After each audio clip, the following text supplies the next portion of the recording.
Hey, hello everyone. This is CA Yashashri Bhandari this side और तैयारी जीत की तैयारी जून की तैयारी CA यशश्री भंडारी के साथ मैं आज से लेकर आ रही हूँ जीएसटी और कस्टम्स के revision batch for CMA inter June 26 batch exclusive batch.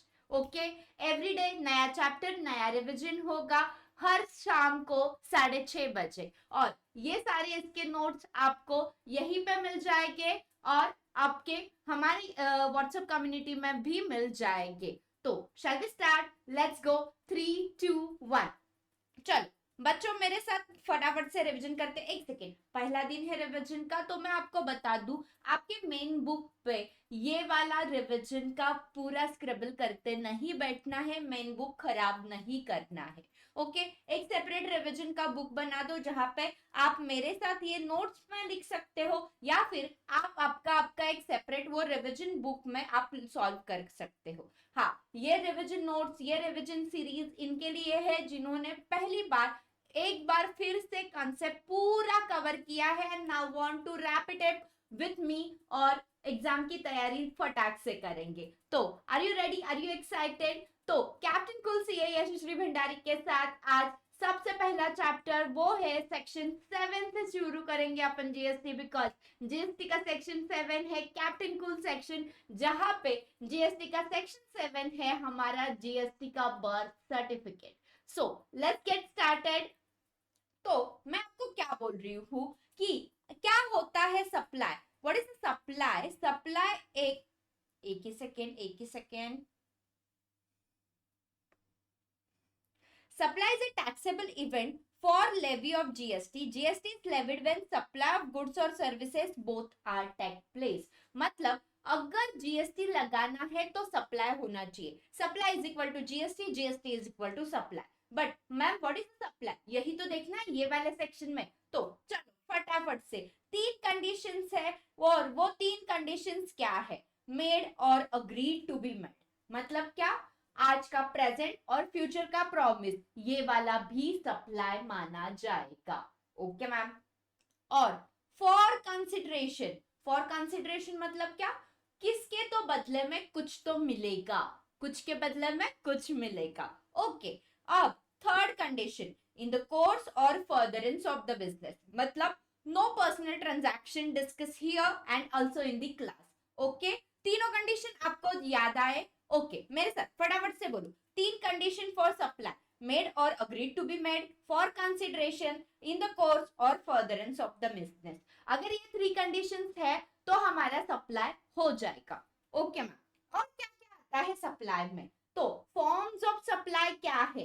तो फॉर्म्स ऑफ सप्लाई इंक्लूड आपका sale, transfer, barter, exchange, licence, lease, rental और डिस्पोजल।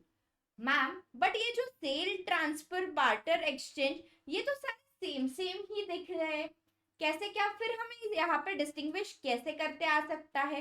तो चलो बच्चों, सेल वर्सेस ट्रांसफर एक्चुअल में क्या होता है ये हम सीखेंगे। सेल में होता है ओनरशिप और title transfer. Okay okay ma'am, got it. हाँ हाँ, एग्जाम्पल तो ले ले। शॉपकीपर सेल्स पेन ऑफ ₹100 और बायर्स राइट ट्रांसफर देयर, मतलब पेन का राइट वहां पे ट्रांसफर हो गया, तो क्या हुआ? ये सेल और फिर ये क्या माना जाएगा? आपको सप्लाई माना जाएगा। Okay ma'am. तो फिर ट्रांसफर क्या होता है? पोजेशन ट्रांसफर, मतलब टाइटल में नॉट, पोजेशन ट्रांसफर किया है बट टाइटल ओनरशिप अभी भी ट्रांसफर नहीं किया हुआ है। For example factory, deputy for sale purpose, factory में से डेपो में अगर कुछ भी जाता है और वहां पे सिर्फ सेल पर्पज के लिए हो रहा है, दैट इज योर ट्रांसफर। समझा सेल वर्सेस ट्रांसफर का मीनिंग? ओके मैम, समझ में आया। What about barter versus exchange?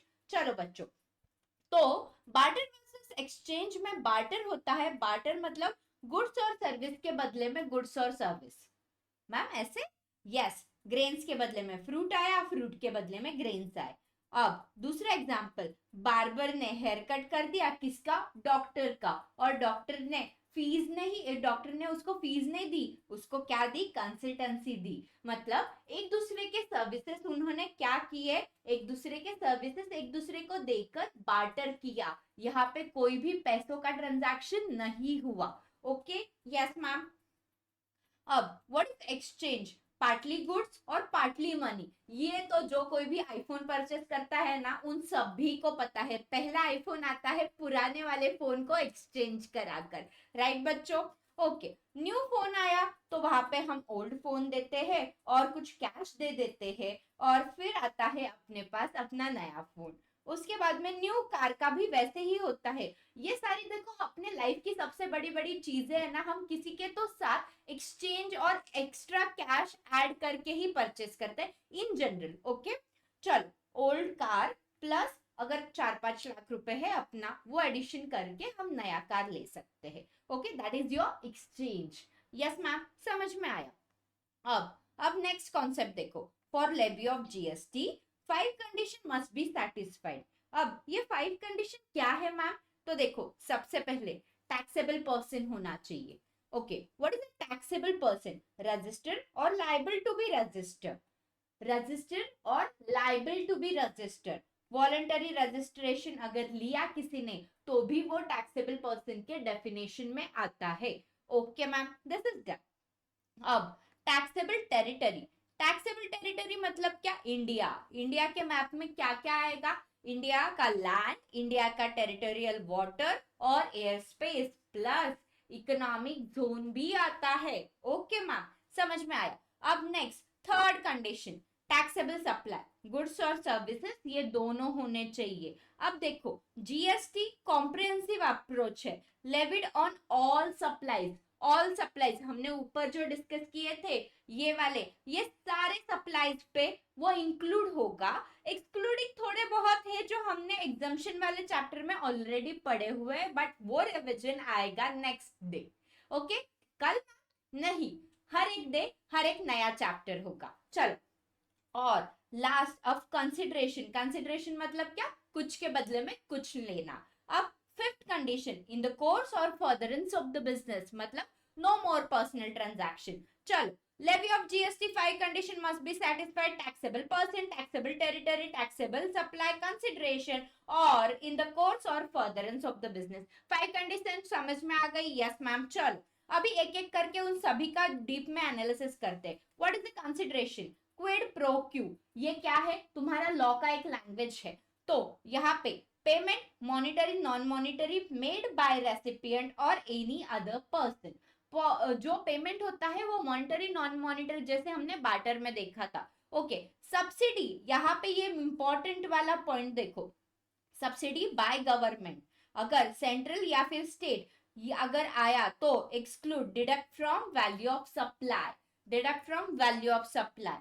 और अगर सब्सिडी फ्रॉम अदर्स आया, एनजीओ कंपनीज, ऐसे अदर देन गवर्नमेंट आया तो क्या होगा, इंक्लूड और added to value of supply.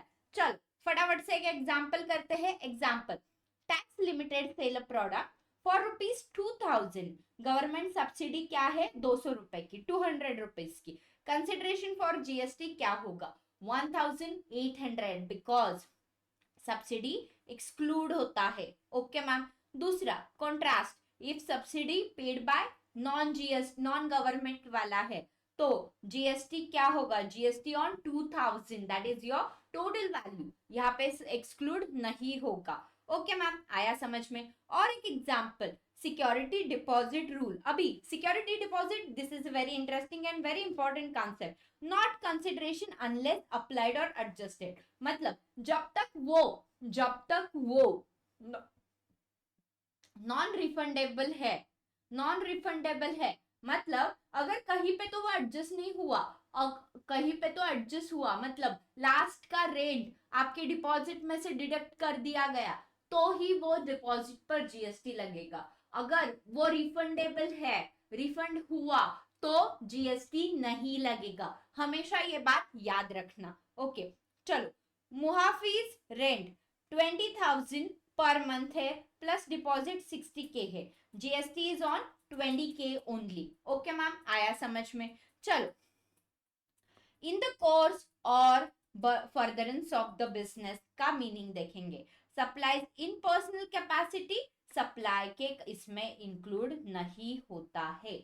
Okay ma'am, चलो ऋषभ्स कार। अभी ऋषभ्स कार क्या है? Buys a car for personal use. Personal use, no more personal talk, because sales to dealer तो होगा क्या? नॉट सप्लाई और no personal transaction. Okay, Manikarnika jewellery, ये क्या खुद की ज्वेलरी है? Let's see. Sell old gold bangles to Bhola trader.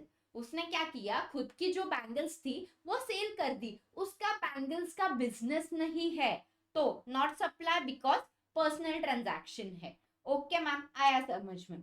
सुधाराम आचार्य, वो क्या है? एक्टर और पेंटर है। Okay, paints and sells the painting, donate money to charity. अभी खुद के बिजनेस का उसने यूज किया हुआ है, तो it will be consider as a supply even if one time occurrence होगा। मतलब चैरिटी को डोनेट करने के लिए उसने वो पेंटिंग बनाई, वो एक ही बार ना, वो रोज थोड़ी ना चैरिटी करेगा बिजनेस छोड़कर, तो भी ऐसे टाइम पे वो सप्लाई के इसमें कंसिडर किया जाएगा। देखो बच्चों, ये कट शॉर्ट रिवीजन है, फटाफट होगा और इंपॉर्टेंट कंसेप्ट होगा, तो कुछ भी चीज स्किप मत करना। ओके, स्पीड थोड़ा बहुत बढ़ा सकते हो, बट मेरा क्या कहना है, मूवी की तरह मत देखना मुझे। चल, इंपॉर्टेंट एक्सेप्शंस क्या है? Import of service for consideration is supply even if not in the furtherance of the business. एक ही फर्दरेंस ऑफ द बिजनेस का एक सुपर केस है, वो सुपर एक्सेप्शन है, that is your import of services. Okay ma'am, आया ध्यान में हमें? चलो, अभी ये कैप्टन कूल सेक्शन में 3 शेड्यूल हमने डिस्कस किए थे। ये शेड्यूल में फर्स्ट शेड्यूल है schedule 1, that is supply without consideration. अब देखो, जो सप्लाई के रूल्स थे वो यहाँ पर ब्रेक हो रहे, फिर भी वो कंसिडर किए जाएंगे सप्लाई। कैसे मैम? चलो फटाफट से, विदाउट कंसिडरेशन हुआ तो भी वो सप्लाई कंसिडर होगा। ऐसे कौन कौन से है? ऐसे 4 केसेस है हमारे पास। First is permanent disposal, second principal agent relationship, third related or distinct person, fourth is import of services.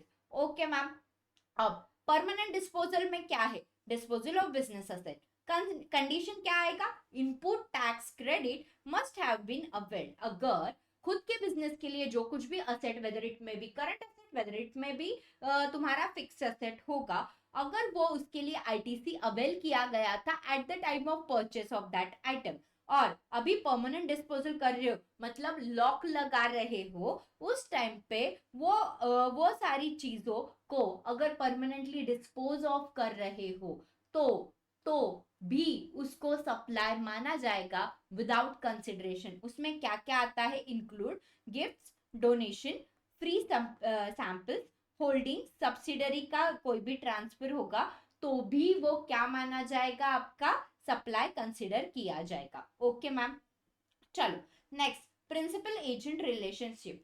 Supply of goods, only goods by principal to the agent और agent to the principal.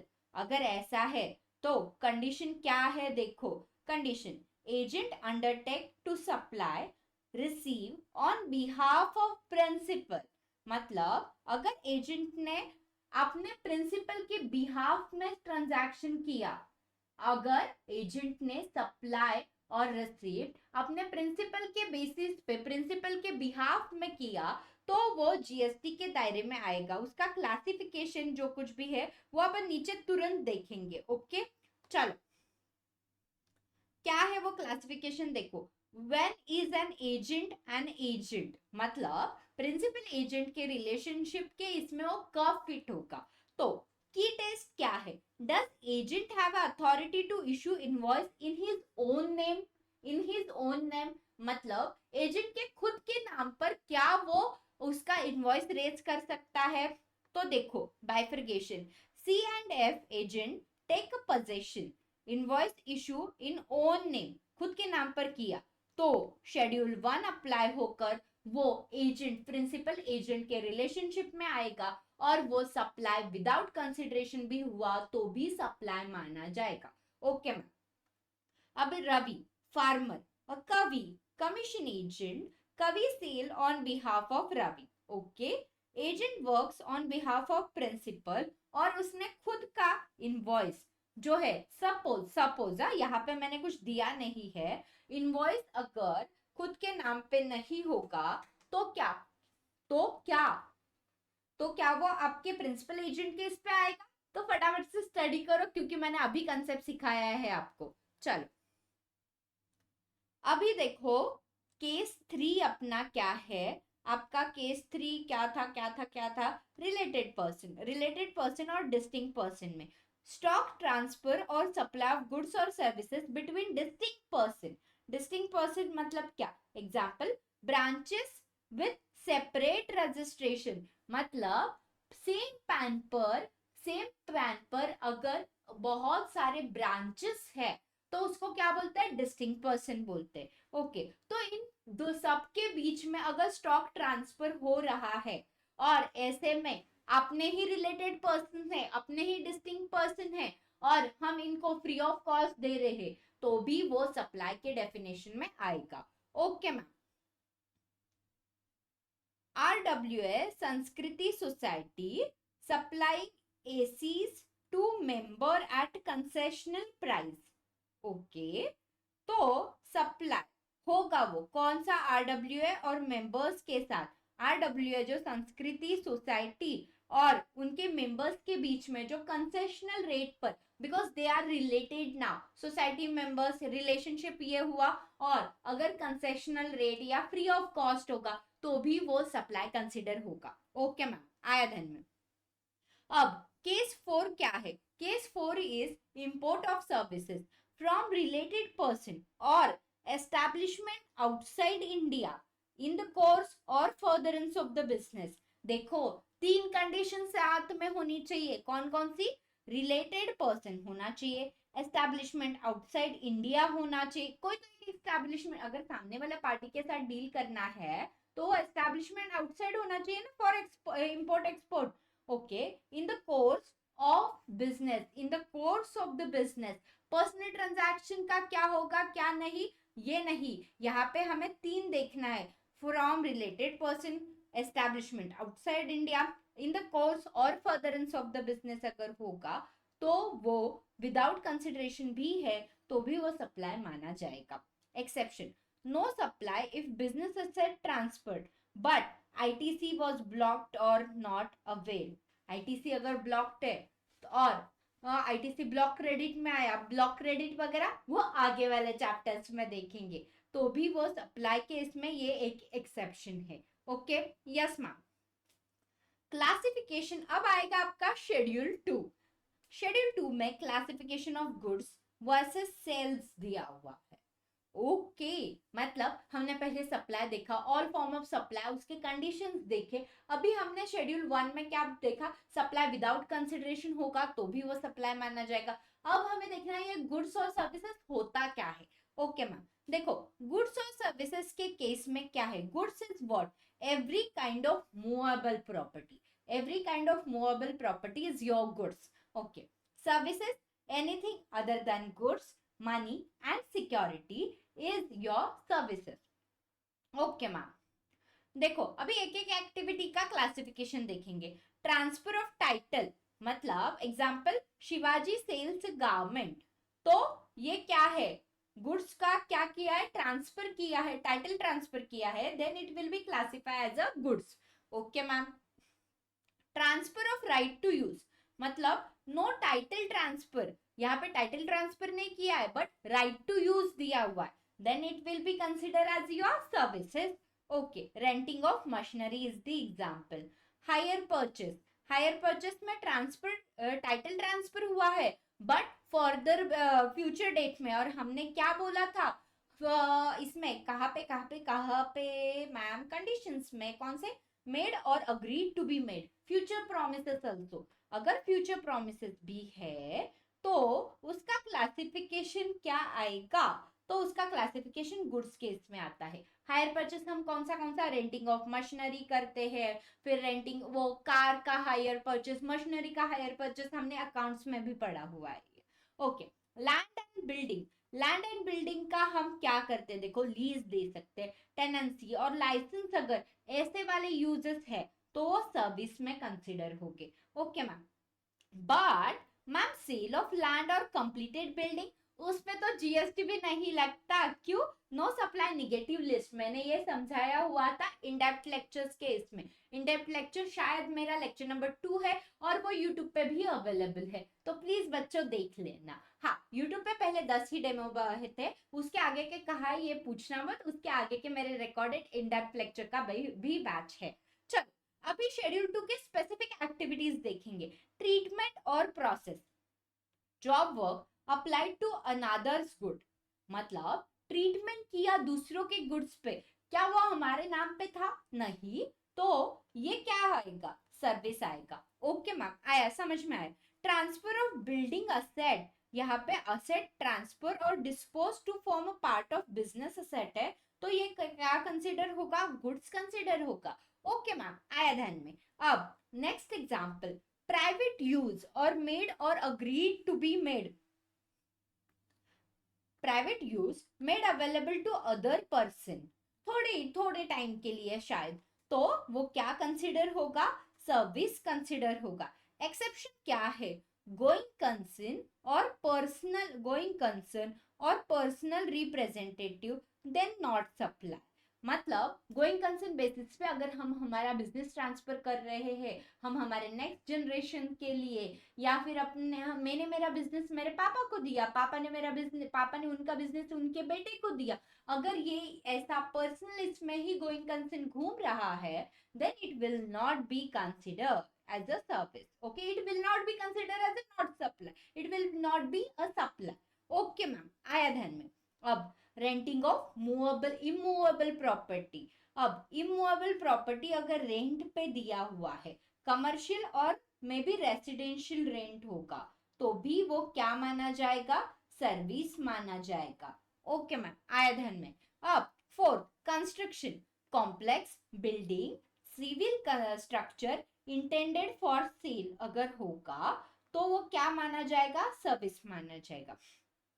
if entire consideration received after completion और occupation then no supply, क्योंकि वहां पे क्या लगता है? RERA लगता है। ये भी मैंने आपको सिखाया हुआ है, याद करो, चलो चलो कम ऑन, रिविजन है ये, यहाँ पे मैं फिर से इन डेप्थ नहीं सिखाने वाली हूँ। ओके मैम, चलो अभी आएंगे शेड्यूल 2 पे ही, बट यहाँ पे इंटेलेक्चुअल प्रॉपर्टी है, सॉफ्टवेयर और अदर्स की बातें करेंगे। देखो मैंने हर एक चीज को एक करके जो जो इंपॉर्टेंट है वो सारा स्ट्रक्चर आपके लिए लेकर आई हूँ, लेकिन आपका प्रॉमिस मुझे चाहिए वो है रिविजन, डेली रिविजन और आपकी कंसिस्टेंसी। आई होप सो आप सभी ने मेरे कंसेप्चुअल क्लैरिटी वाले इन डेप्थ लेक्चर जो 45 डेज का बैच ऑलरेडी किया हुआ है।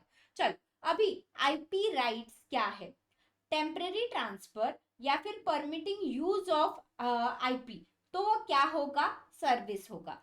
आईटी सॉफ्टवेयर मतलब development, design, programming, customisation, implementation, pre package software is often goods in a trade but development is your service, मतलब pre package software is often good, क्योंकि pre package है उसमें बहुत सारी चीजें आती है, तो वो गुड्स केस में कंसिडर होगा बहुत सारे केसेस में। अब ये डिपेंड केस टू केस होता है, बट अगर डेवलपमेंट है, डेवलप कर रहा है, कुछ प्रोग्रामिंग हो रहा है, कस्टमाइजेशन हो रहा है, तो इसको सर्विस ही बोला जाएगा। आया ध्यान में? Yes ma'am. चलो agreeing to refrain from an act, tolerate an act, non compete fee, मैंने क्या किया? मेरे ही जीएसटी वाले अपोजिट टीचर को बोला कि तू रिविजन लेक्चर नहीं लेगा, देन इट विल बी, और उन्होंने अग्री भी किया विथ ड्यू रिस्पेक्ट, तो नॉन कॉम्पीट फीस मैंने दी, then it will be consider as a services. Okay ma'am. Foods and drink, catering, restaurant services, supply of goods as a part of services, supply of food as a part of services, catering और restaurant services को services में consider किया जाता है। Okay ma'am, चलो schedule 2 तो पूरा complete हो गया है, एंड नाउ शेड्यूल 3 हमारा लास्ट शेड्यूल है। अभी भी कॉन्सेप्ट सप्लाई के कंसेप्ट खत्म नहीं हुए हैं, but schedule 3 is the last schedule. Okay, what is that last schedule? इसको बोलते हैं नेगेटिव लिस्ट। ये है नेगेटिव, ये है विलन का रोल, बिकॉज यहाँ पे जीएसटी नहीं लगता वाले केसेस है। अब इनको याद करने का मैंने ट्रिक बताया हुआ था, वो ट्रिक पहले समझो। तो देखो, कहानी सुनो मेरे साथ। एम्प्लॉयर एम्प्लॉय का झगड़ा हुआ, एम्प्लॉयर एम्प्लॉय का झगड़ा हुआ, और एम्प्लॉई ने एम्प्लॉयमेंट छोड़ दी, एम्प्लॉय ने एम्प्लॉयमेंट छोड़ दी। अब वो क्या करता है? एक्शनेबल क्लेम करता है। एक्शनेबल क्लेम वो भी कौन से वाले? Actionable claim excluding lottery, betting और गैम्बलिंग कर रहा है वो। ओके मैम, अब ऐसे करने के वजह से उसके साथ क्या हुआ? उसने उसने जो सेल ऑफ लैंड और सेल ऑफ कंप्लीटेड बिल्डिंग वो जो परचेस करने वाला था, एंटायर कंसिडरेशन देकर, वो क्या हुआ? उसने पे ही नहीं किया। उसके वजह से वहां के कंस्ट्रक्शन, वहां के जो कोई भी कंस्ट्रक्शन करने वाले प्रमोटर्स बिल्डर्स थे, उन्होंने उसको लेकर गए सर्विसेज, उसको लेकर गए कोर्ट और ट्रिब्यूनल में। कोर्ट और ट्रिब्यूनल का चक्कर ऐसा होता है कि वहां के चक्कर काट काट कर क्या हुआ? उसके मरने की जैसे हालत हुई, मरा नहीं है वो, मरा नहीं है, बट मरने की जैसे हालत हुई। और funeral services, burial, cremation, transportation of disease, ये सब, ये इस पे भी जीएसटी नहीं लगेगा। आया ध्यान में आपको? होप सो आप सभी को ये सारा लिस्ट याद हुआ है। चलो, अभी नॉन सप्लाईज इंपॉर्टेंट क्लैरिफिकेशन क्या है? Grant of alcohol licence, no supply, no GST. Okay, अब दूसरा, interstate movement of rigs, tool, spare, not supply between distinct person. Okay, अब actionable claim, only lottery, betting, gamblings are taxable, all others are in negative list. Okay ma'am, आया ध्यान में? Electricity charges, minimum fix charges plus variable charges are exempt. Okay ma'am, cancellation charges, hotel travel का हमने अगर cancellation किया, then it will be taxable, treated as a tolerating act. अरे तुम कभी भी कैंसिल कर रहे हो, चलेगा थोड़ी ना, तो जीएसटी तो लेंगे ना boss. Okay, composite supply, composite supply में क्या आता है? अभी हम नेक्स्ट वाला सेक्शन देख रहे हैं। ओके, कंपोजिट सप्लाई अभी पहले क्या है क्या नहीं वो देखेंगे। Supply of two or more taxable supplies naturally bundled in ordinary course of business, one of which is principal supply।